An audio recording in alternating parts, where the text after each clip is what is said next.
تهیه شده در کانون آگهی و تبلیغات هنر برتر.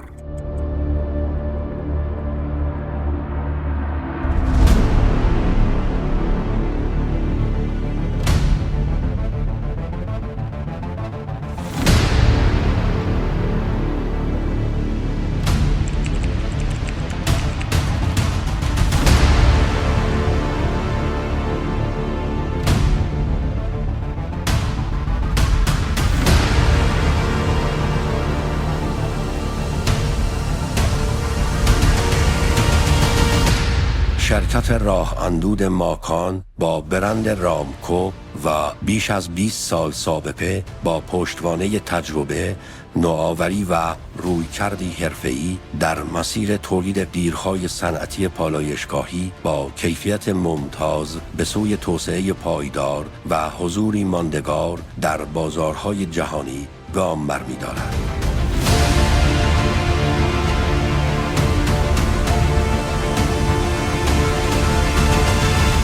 رامکو با بهره‌گیری از تجهیزات پیشرفته تولید و ذخیره‌سازی، نظام دقیق کنترل کیفی و آزمایش‌های مداوم مطابق با استانداردهای ملی و بین‌المللی، محصولاتی مطمئن، ماندگار و قابل اعتماد را به بازار عرضه نموده است.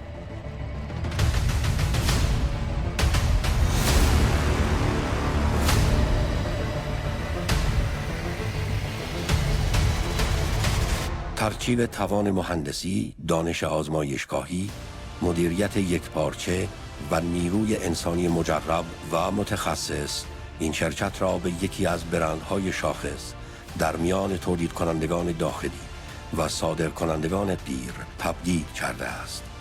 امروز رامکو با حضوری پررنگ تأمین کننده مطمئن پروژه های بزرگ عمرانی و صنعتی در سازمانهای دولتی، بخش خصوصی و بازارهای بین المللی می باشد.